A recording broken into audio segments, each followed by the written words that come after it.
vamos a hablar un poco de lo que es la vigilancia y el seguimiento posterior al tratamiento. Este paper fue publicado el 25 de marzo del corriente año y fue desarrollado por el Departamento de Radiología y Ciencias de la Imagen y Neurocirugía de la Facultad de Medicina de la Universidad de Emory en Atlanta, Georgia. Aquí abajo dejo el link para quien desee entrar al paper original. Bueno, en cuanto a la introducción, podemos decir que los aneurismas intracraneales son comunes y conllevan un riesgo significativo de morbilidad y mortalidad cuando sufren una ruptura. Con el aumento del uso de las neuroimágenes, se ha observado en Estados Unidos un aumento también en el tratamiento de estos aneurismas intracraneales no rotos, con una disminución concomitante en lo que es la hospitalización por hemorragia subaracnoidea aneurismática. Desde el advenimiento de las bobinas desmontables, que vamos a mencionar más adelante, estas prácticas se han desplazado hacia el tratamiento endovascular de los aneurismas intracraneales y se ha dejado de utilizar un poco los clips que se utilizaban anteriormente. Los avances de esta intervención neurovascular han aumentado el número de opciones de tratamiento, entonces ahora se incluyen no solo estos clips, sino también la desviación de flujo y también la interrupción intrasacular que vamos a mencionar brevemente. Bueno, en este paper lo que se trata es de revisar las técnicas de imagen y los elementos pertinentes a lo que es la evaluación y la vigilancia de los aneurismas intracraneales en esto que llamamos la era endovascular, como también algunas modalidades de tratamiento y la apariencia de estos aneurismas intracraneales cuando son tratados en imágenes convencionales, como se observan en imágenes convencionales. Vamos a hablar de lo que es esto de la tendencia en evolución hacia el tratamiento endovascular. Bueno, en general, los aneurismas intracraneales tienen una incidencia aproximada del 4% y son el segundo hallazgo más frecuente en las resonancias magnéticas de cerebro, detrás del meningioma, que es el hallazgo más frecuente de todos. En general se presentan como saculares, pero en menor frecuencia pueden ser pseudoaneurismas disecantes o tener un aspecto fusiforme, ampollosos o ser traumáticos, ¿no? Siempre están, o en general están ubicados en puntos específicos del polígono de Willis, y esta ubicación de mayor a menor frecuencia se da en la arteria comunicante anterior, en la arteria comunicante posterior, en la bifurcación de la arteria cerebral media, en el vértice basilar y en la arteria carótida interna paraclinoidea. La mayoría de los aneurismas intracraneales suelen ser menores de 7 milímetros y suelen ser muy estables en el paso del tiempo, aunque un porcentaje se rompe y es responsable del 80% de las hemorragias subaracnoideas espontáneas. Este riesgo de ruptura va a depender de múltiples factores, entre ellos la ubicación, el tamaño, las características de alto riesgo que pueda tener el aneurisma en sí, como por ejemplo protuberancias irregulares, y también factores que están ligados al paciente, ¿no? Factores de riesgo como la edad, el sexo y otros factores de riesgo adicionales, como son la hipertensión arterial, la hemorragia subaracnoidea que puede haber tenido el paciente previamente y también el tabaquismo, por ejemplo. En general, los aneurismas pequeños de la circulación anterior suelen tener un bajo riesgo de ruptura, pero el riesgo de ruptura aumenta en 5 años, mayor al 15% para pacientes mayores de 70 años que tengan factores de riesgo como los mencionados anteriormente y sobre todo los que tengan aneurismas gigantes, es decir, mayores de 20 milímetros. Existen dos ensayos, el ensayo internacional del aneurisma subaracnoideo y el de ensayo del aneurisma roto, que cambiaron el tratamiento de los aneurismas intracraneales rotos. Desde el clipaje microquirúrgico que mencionábamos, era el que se utilizó siempre, o fue el más frecuente, a lo que se llama espiral endovascular, dado que se demostró una mayor supervivencia a un año libre de discapacidad y una mortalidad mucho más baja en este segundo grupo que utilizó este espiral endovascular. En cuanto a las técnicas de imagen, brevemente vamos a mencionar un poco para la evaluación de aneurismas. La podemos dividir en varios grupos. Tenemos las neuroimágenes no invasivas, como son la tomografía computada sin contraste y la resonancia magnética sin contraste, las imágenes neurovasculares no invasivas, como son las angiografías por tomografía computada y la angiografía por resonancia magnética. Después tenemos la angioresonancia magnética de tiempo de vuelo tridimensional, o como la conocemos, el 3D TOF, Time of Flight, por las siglas. Y después tenemos la angioresonancia magnética de resolución temporal mejorada con contraste, que es una secuencia que se suele conocer con nombre de TWIST por algunas marcas. La tomografía con contraste, sin contraste es el estudio inicial en general en la de elección ante la hemorragia subaracnoidea con una precisión cercana al 100% para detectar este tipo de hemorragia dentro de las primeras 6 horas. La resonancia magnética, por su parte, en particular secuencias como FLAIR o como el gradiente ECO o como Schwann, aumentan mucho la sensibilidad para observar la sangre subaracnoidea en entornos agudos y subagudos, es decir, antes de las 6 horas y después de las 6 horas. Estos dos estudios en general son pobres por sí solos, sin contraste, digamos, para el diagnóstico de los aneurismas propiamente dicho. En este sentido, lo que son las imágenes neurovasculares no invasivas, como la angiografía por tomografía computada y la angiografía por resonancia magnética, son estudios con altísima sensibilidad para la detección de aneurismas intracraneales, y ya vamos a ver en la siguiente diapositiva un cuadro comparativo con los pros y contras de cada una de estas dos métodos. Por su parte, la angioresonancia de vuelo tridimensional, o como mencionábamos, el test de TOF, es una secuencia que permite la evaluación de los aneurismas intracraneales sin la administración de contraste y tiene una alta resolución espacial cercana a la de la angiotomografía computada. Su sensibilidad va del 93 al 97%, sobre todo en aneurismas que son mayores de 3 milímetros, y del 85 al 93% para aneurismas que son menores de 3 milímetros. La angioresonancia magnética de resolución temporal mejorada con contraste, como la mencionamos, el TWIST, por algunas marcas, puede llegar a mostrar, o en realidad muestra imágenes multifásicas que tienen una mayor resolución que la de la angioresonancia magnética 3 de TOF, sobre todo para visualizar los aneurismas intracraneales que ya fueron tratados endovascularmente, dado que tiene menores artefactos por ahí metálicos, o tiene menor artefacto la imagen. Podemos mencionar también la resonancia magnética de la pared del vaso, que en realidad son estudios que aún están en investigación, y se utiliza para identificar o detectar aneurismas intracraneales que sean inestables, dado que se piensa o se cree que los aneurismas suelen desarrollarse a partir de un proceso inflamatorio en la pared del vaso. Lo que intenta este tipo de estudio es detectar este proceso inflamatorio y poder estratificar el riesgo de ruptura en los aneurismas. Y la angiografía por sustracción digital es sin duda el estándar diagnóstico para aneurismas intracraneales, con una mayor resolución espacial, con una mayor caracterización y visualización de las arterias pequeñas, aunque cabe mencionar que esta es un método invasivo, es costoso y tiene una incidencia de complicaciones neurológicas permanentes que puede ascender del 0,04% al 0,3% de todos los casos, ¿no? Este es el cuadro que mencionaba anteriormente de la diferencia que hay o la comparación entre la angiotomografía computada y la angioresonancia magnética. En general, la angiotomografía computada se usa ampliamente para el estudio inicial de los aneurismas intracraneales y la evaluación de la extravasación activa de sangre en pacientes que tengan una sospecha de una hemorragia subaracnoidea. Bueno, la resolución espacial, como decíamos, va del 0,4 al 0,7 milímetros, una sensibilidad de detección del 98%. Como una ventaja es que en cuanto al tiempo es más corto, digamos, el tiempo de estudio es mucho más corto que la angioresonancia magnética. Como un punto negativo que se menciona siempre es la presencia de radiación ionizante. Es mucho menos costosa que la angioresonancia magnética, suele estar mucho más disponible para realizar que la resonancia magnética. Como limitaciones podemos mencionar los artefactos de estructuras densas o osificadas en lo que es la base del cráneo, y que también puede estar limitada por los movimientos del paciente, o puede estar limitada también por un material de contraste que esté mal sincronizado. Por su parte, la angioresonancia magnética es la modalidad preferida, ¿sí?, en el screening de pacientes asintomáticos para la detección de los aneurismas intracraneales, y también la vigilancia a largo plazo de los aneurismas intracraneales que no estén rotos, y también el seguimiento de algunos que hayan sido tratados, ¿sí?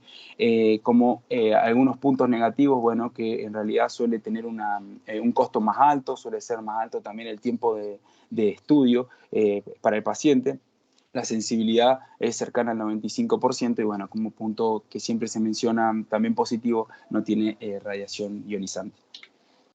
Este es un ejemplo comparativo de la visualización de lo que mencionábamos antes, de lo que es la visualización del vaso principal en una angioresonancia magnética de resolución temporal mejorada con contraste, que es la que mencionábamos, el TWIST, ¿sí?, en la imagen A, y el que conocemos como la angioresonancia magnética 3 de TOF.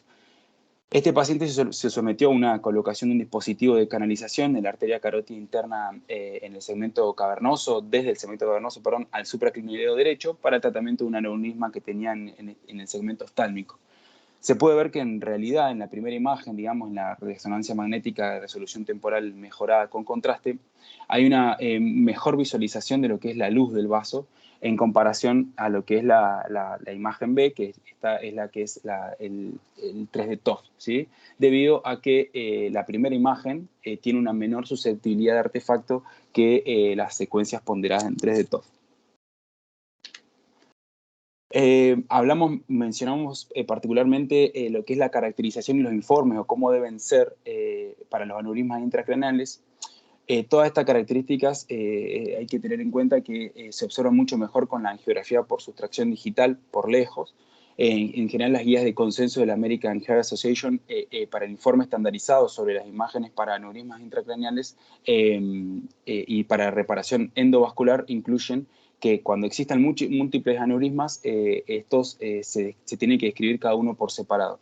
En lo que es la ubicación de los aneurismas en general, lo ideal es describirlos o mencionarlos según digamos, la base del vaso de origen del cuello, donde está.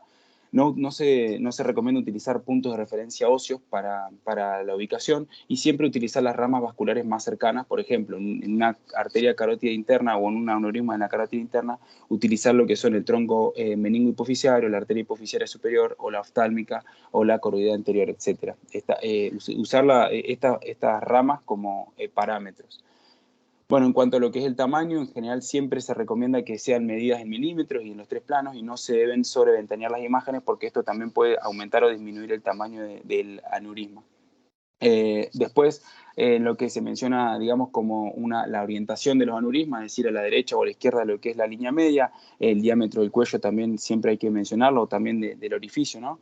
El porcentaje de lo que es la circunferencia del vaso principal afectado y también la presencia de ramas vasculares que surjan o no del cuello o de la cúpula del aneurisma. Bueno, como modalidad de tratamiento contemporánea que vamos a mencionar rápidamente, existen o se desarrollan básicamente 4. Los clips de ligadura son los que mencionábamos, que consistían en obliterar el flujo sanguíneo hacia la cúpula del aneurisma y fueron el tratamiento pilar de los aneurismas intracraneales durante mucho tiempo. En este sentido, siguen siendo un tratamiento preferido, sobre todo en aneurismas que tengan una morfología compleja o que sean muy distales. ¿Por qué? Simplemente porque van a ser de más fácil acceso mediante un abordaje quirúrgico que un abordaje endovascular. Esta técnica tiene tasas más altas de oclusión completa y tasas favorables de oclusión a largo plazo, pero suele tener tasas de complicaciones mayores que los tratamientos de espiral endovasculares. Vamos a mencionar también lo que son el bobinado endovascular y las técnicas adjuntas, las desviaciones de flujo y la interrupción del flujo intrasacular. Bueno, como el bobinado endovascular y técnicas adjuntas que pueden usarse en el bobinado endovascular, la embolización con espiral es actualmente una modalidad de tratamiento de los aneurismas intracraneales más común. Esto en realidad es el empaquetamiento de espirales de metal, ¿sí? Que van por vía intravascular hasta donde está el aneurisma y se liberan estos espirales que son flexibles, digamos, dentro del aneurisma y esto va a inducir una trombosis y una oclusión casi completa de los aneurismas. Tiene beneficios como tiempo de procedimiento corto, como una recuperación corta y una menor morbimortalidad. Y como desventaja puede mencionarse que en las imágenes de control suelen aparecer con masas metálicas de artefacto en tomografía computada, mientras que los stents, como vemos en la imagen B, los stents autoexpansibles dentro del vaso, en general lo único que se suele ver suelen ser los extremos distal y proximal. En las imágenes, ejemplos que podemos ver, la imagen es una foto que muestra las bobinas desmontables de distintos tamaños, ¿sí? Tenemos más pequeñas y tenemos más grandes según el aneurisma que haya que tratar.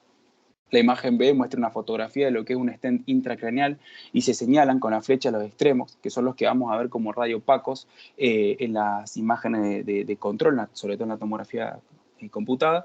Y la imagen C lo que nos muestra es una tomografía computada del cerebro en un plano axial con ventana ósea, en el que, digamos, esta es una tomografía posterior a la colocación de espirales, en la que esta colocación de espirales fue asistida por un stent en un aneurisma en el segmento M1 derecho, un aneurisma roto, y que se puede ver, digamos, el paquete de espiral denso, ¿sí? Señalado por la flecha, que se ve como blanco, y el stent adyacente, que solamente son visibles sus extremos señalados por las puntas de flecha, ¿sí? Entonces, esta era una de las desventajas que se mencionaba, el artefacto que suele producir en tomografía computada estas espirales o estas bobinas endovasculares. Otro ejemplo, digamos, en este caso, una obliteración inmediata después de enrollar un aneurisma que se había desarrollado en el vértice de la basilar, en este caso una mujer de 59 años. La primera imagen es una imagen por sustracción digital, una angiografía por sustracción digital en este sentido antero-posterior, que muestra un gran aneurisma en el vértice basilar con ambas arterias cerebrales posteriores incluidas en el cuello del aneurisma, como podemos ver. En la imagen B lo que podemos ver ya es cuando se trató, digamos, y para evitar el prolapso de la espiral hacia las arterias cerebrales posteriores o que salga la espiral, lo que se hizo es que se colocaron dos stents en configuración o en forma de Y para bloquear el cuello del aneurisma antes de enrollarlo, como se puede ver marcado por los círculos, ¿no? A nivel de las arterias cerebrales posteriores. Comunicantes posteriores, y en la parte distal de la arteria basilar proximal en los segmentos, como mencionábamos, P2 bilaterales. Esta imagen se obtuvo posterior al enrollamiento asistido, ¿sí? Que muestra la obliteración casi completa del aneurisma con un mínimo relleno residual hacia la parte inferior izquierda que está señalada por la flecha. Por su parte, la imagen C es una imagen de resonancia magnética ponderada en 3D TOF, en este caso con proyección de máxima intensidad en un plano coronal, que se realizó un día después del tratamiento y muestra la pérdida esperada para los autores de la señal relacionada con el flujo de los stents en la arteria basilar distal, ¿sí? y en ambos segmentos P1 proximales bilaterales, sin observar un relleno en lo que era el aneurisma residual. Otro de las alternativas que hay para tratamiento, que se utiliza cada vez más, son, digamos, las desviaciones de flujo. Por sus siglas en inglés, digamos, se menciona como PAD, pero significa Pipeline Embolization Device. Es un dispositivo fabricado por Medtronic, que fue el primer desviador de flujo aprobado por la Administración de Drogas y Alimentos en Estados Unidos y se aprobó cerca del 2011. Está indicado para el tratamiento de aneurismas intracraneales de cuello ancho, sobre todo en aneurisma de la arteria cerebral, carótida interna. Y en síntesis se trata de un stent de malla trenzada, como lo podemos ver en las imágenes, ¿sí? Que tiene una alta cobertura de la superficie metálica y de baja porosidad. El flujo sanguíneo lo que trata en este sentido es de redirigir desde el saco del aneurisma para poder inducir un estancamiento de flujo y una eventual trombosis dentro del saco, y promover una endotelización para excluir permanentemente el aneurisma trombosado de la circulación cerebral, digamos, o vascular, ¿no?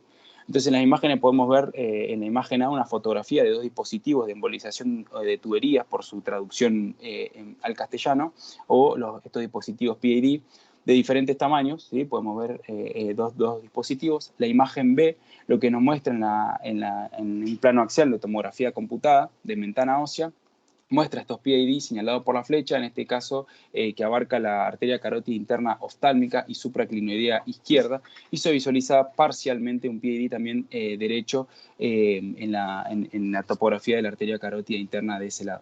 Cabe mencionar que en toda su longitud estos PAD son uniformemente radiopacos, a diferencia de los stents, que en general solamente veíamos sus extremos proximal y distal. La tercera imagen es una imagen de resonancia magnética, en este caso un angio, digamos, de 3D TOF, con contraste, que muestra el artefacto de susceptibilidad de la pared del PAD en el segmento cavernoso izquierdo, el cual se observa igual permeable, ¿no? Se puede ver la pared y el artefacto de susceptibilidad. En general, estos dispositivos tienen una tasa de oclusión de aneurismas a 6 meses que van del 74 al 76%, con un aumento hacia el 95% a los 5 años post-tratamiento. Otro de los artefactos que podemos utilizar, digamos, otra de las técnicas que se pueden utilizar en tratamiento, son los interruptores de flujo intrasacular, o digamos, WEB por sus siglas en inglés, que significa Wowen Endo Bridge, que es un dispositivo de flujo intrasaccular aprobado por la FDA, en este caso en el 2018. Está indicado para aneurismas en bifurcaciones, sobre todo cuando tienen cuello ancho, y suelen ser una estructura de mallas metálicas de baja porosidad que se coloca dentro del saco neurismático para que se interrumpa el flujo sanguíneo laminar en el ostium del aneurisma y se pueda inducir así la trombosis, y también porque proporciona un andamiaje, digamos, para la endotelización y para poder reconstruir la pared del vaso principal en el orificio del aneurisma y de esta manera ocluirlo completamente, digamos.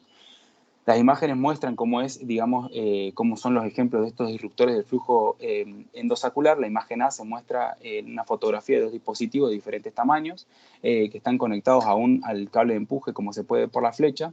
Y las flechas lo que señalan también es los marcadores radiopacos que suelen tener a nivel proximal y distal.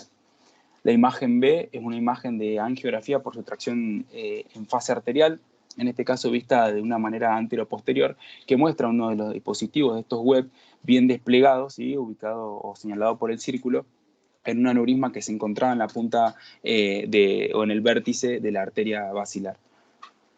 En este caso podemos ver una tomografía computada en la tercera imagen, en un plano axial, también en ventana ósea, que muestra un dispositivo web en el lado izquierdo, ¿sí? Dentro de un aneurisma que estaba en este caso en el extremo terminal de la arteria carótida interna izquierda, que está señalado por la flecha, que lo que podemos ver son los dos puntos o los dos marcadores radiopacos que mencionábamos en las primeras imágenes, ¿sí? En la superior y en la inferior. Se pueden ver las dos como dos áreas puntiformes de estos dos marcadores radiopacos, y también se puede ver un paquete de bobinas ubicado sobre la arteria carótida interna derecha con el artefacto que mencionábamos anteriormente que solían producir este tipo de tratamiento.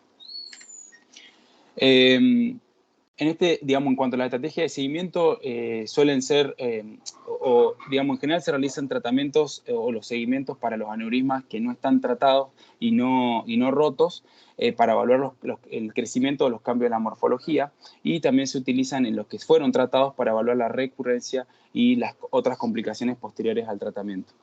Típicamente se prefiere la angioresonancia magnética con 3 de TOF para poder minimizar la radiación y el uso de contraste. Y el intervalo no está determinado o no está, digamos, pautado, pero se sugiere un seguimiento a los 12 meses y a los 6 meses, perdón, y a los 12 meses.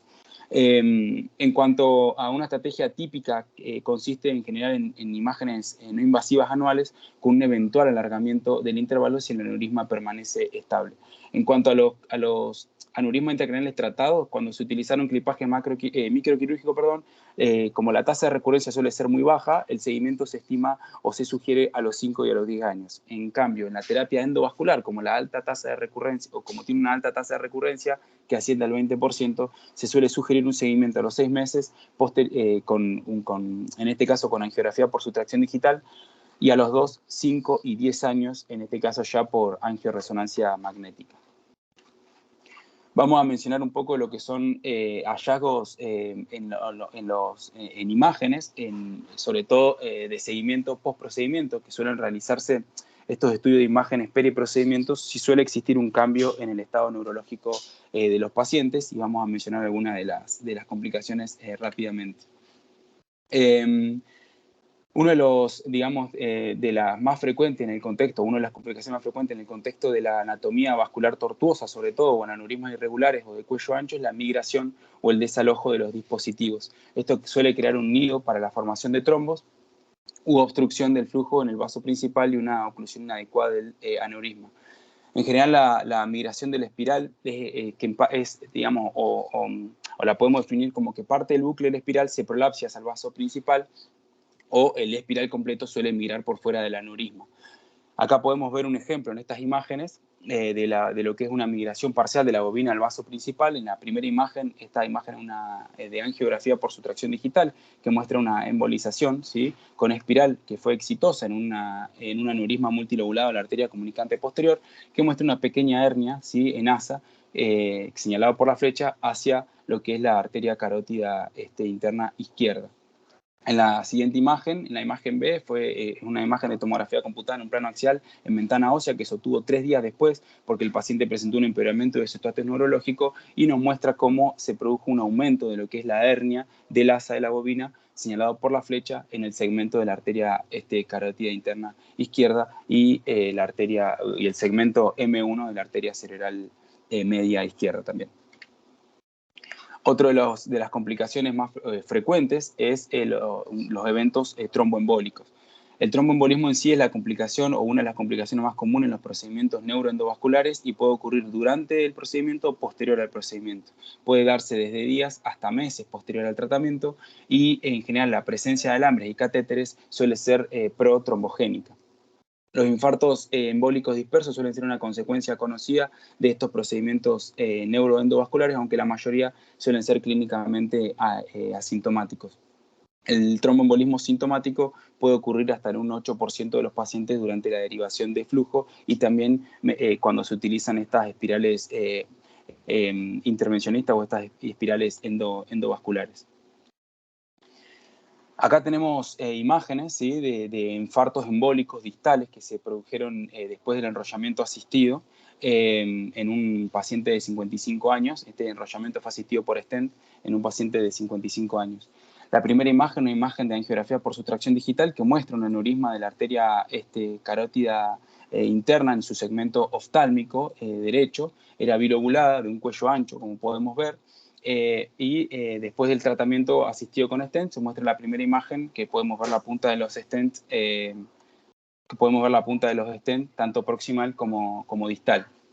La siguiente imagen, la imagen B, es una imagen de angiografía también por sustracción digital, en este caso en una vista lateral, que se tomó post-enrollamiento, que muestra múltiples cortes en lo que es la circulación sanguínea, que está señalado por la flecha, compatible con émbolos distales a dicho nivel, y se puede observar un efecto de perfusión que se menciona como encuña a nivel del lóbulo frontal derecho, que está marcada por el círculo. Así lo podemos ver en este segmento, la ausencia de flujo a este nivel.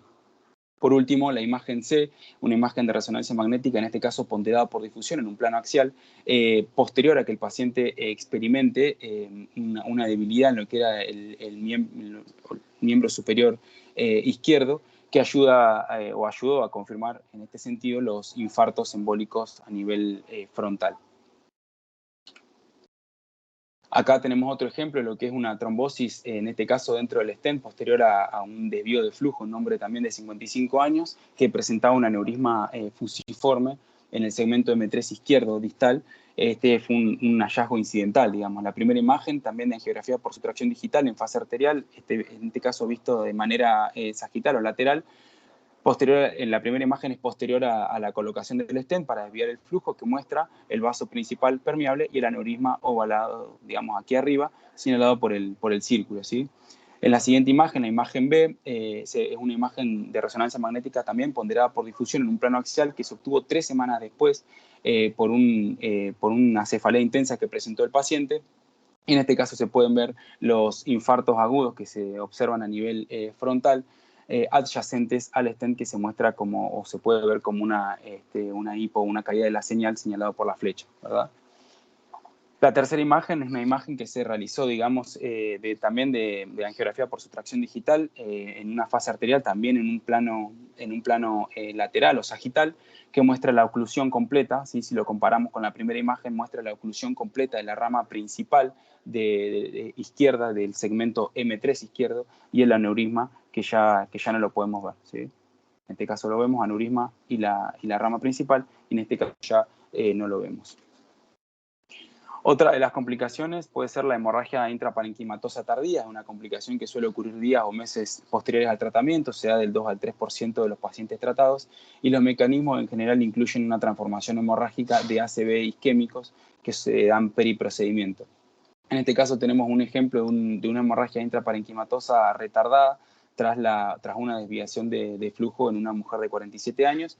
La primera imagen, una imagen de angiografía por sustracción digital que muestra el aneurisma hipofisario superior izquierdo, que no está roto en este momento, que fue tratado con los PID dobles que se colocaron, digamos que abarcan en realidad desde la arteria carótida interna cavernosa hasta el segmento proximal de M1, que está señalado por las puntas de flecha, y podemos observar señalado por la flecha la arteria temporal anterior, que está permeable, ¿sí? Lo podemos ver casi por la flecha, y todo este segmento es el que se utilizó los PID dobles. En la siguiente imagen, la imagen B, es una imagen axial de tomografía computada sin contraste que se obtuvo 4 semanas más tarde, cuando el paciente presentó también dolor de cabeza intenso y afasia, y muestra una gran hemorragia intraparenquimatosa y subaracnoidea frontoparietal izquierda.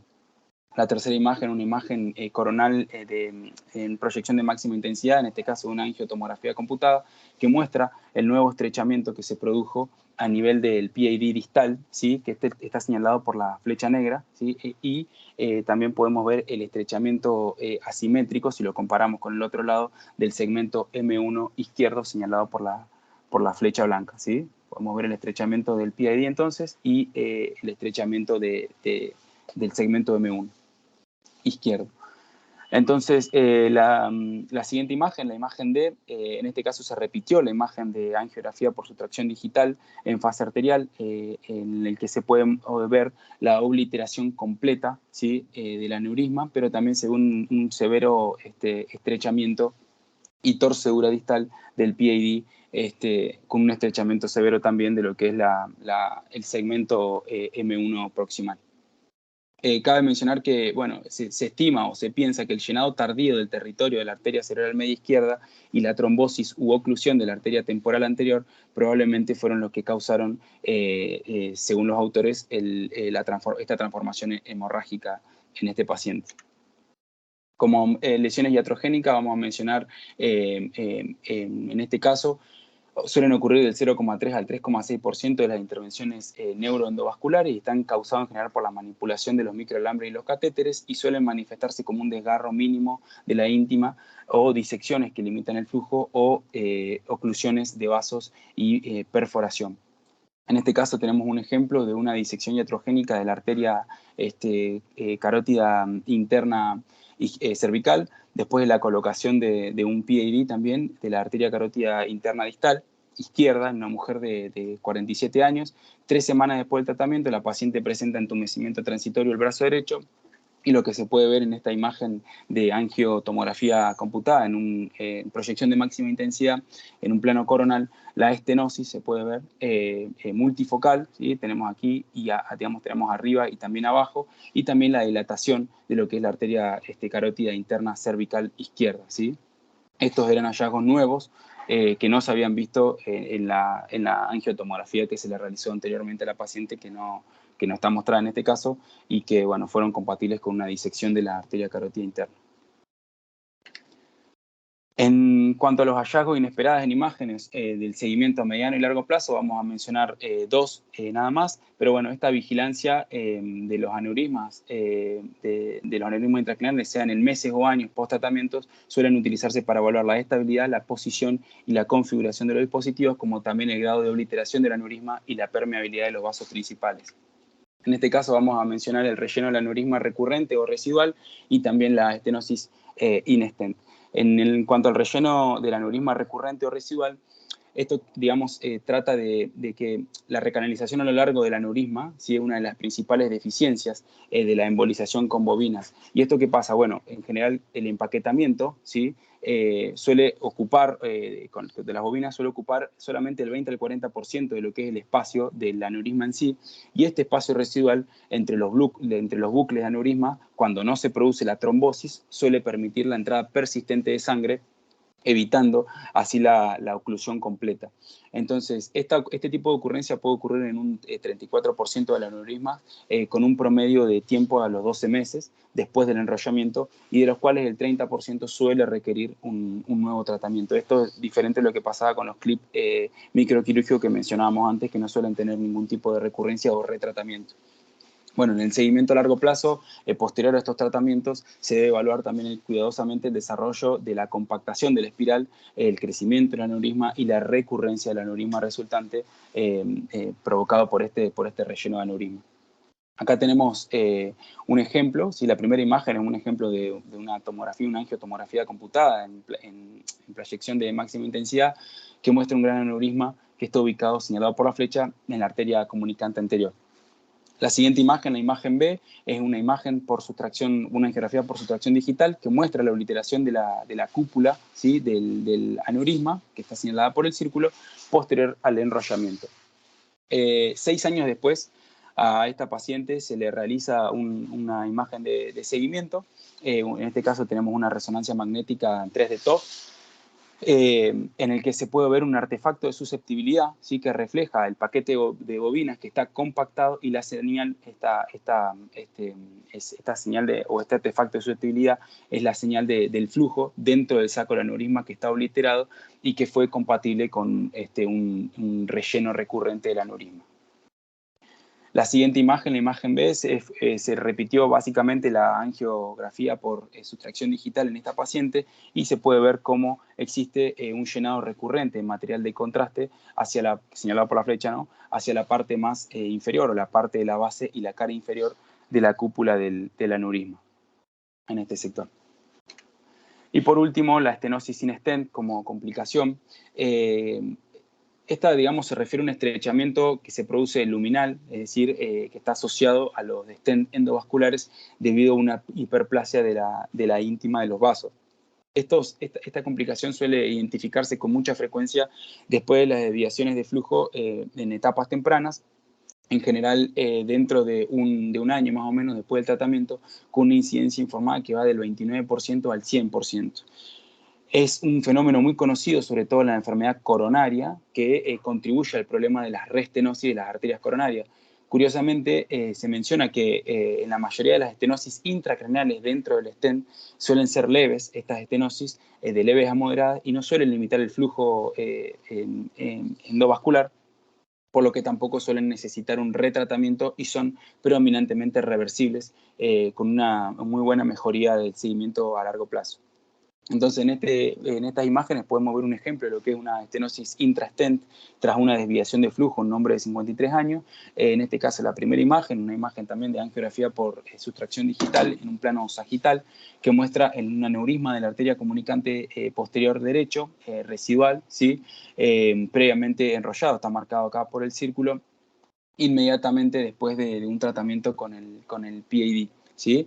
Que iba desde la arteria carótida interna derecha cavernosa hasta la parte supraclinoidea. Aquí en este segmento podemos ver uno de los aneurismas que presentaba esta paciente. En la siguiente imagen, la imagen B, también una imagen por una angiografía por sustracción digital en un plano sagital que se obtuvo 6 meses después de la colocación del PAD, que muestra la obliteración del aneurisma, ¿sí? Que veíamos primeramente en la imagen A, y con un nuevo estrechamiento que se presentó en la arteria carótida interna cavernosa, que aproximadamente afectaba el 50% del vaso, pero no presentaba una limitación del flujo. La siguiente imagen, en este caso una imagen de resonancia magnética de resolución temporal mejorada con contraste y con reconstrucción 3D, en un plano sagital también, que se obtuvo a los 2 años de seguimiento y que muestra la estenosis que mencionábamos anteriormente a nivel del stent de la arteria carótida interna cavernosa derecha. Bueno, para finalizar y como conclusión, el tratamiento endovascular de aneurismas intracraneales rotos y no rotos es ahora la técnica preferida, y las nuevas técnicas se han seguido ampliando lo que llamamos el armamento endovascular para el tratamiento de estos aneurismas intracraneales. El conocimiento práctico de las complicaciones posteriores al tratamiento, sean tempranas como también tardías, así como las recomendaciones del protocolo para lo que es la evaluación no invasiva de los aneurismas intracraneales no tratados y tratados, son necesarios para poder atender adecuadamente a un número cada vez mayor de estos pacientes, dado que, bueno, obviamente el aumento de las neuroimágenes ha aumentado también el diagnóstico de estos aneurismas intracraneales.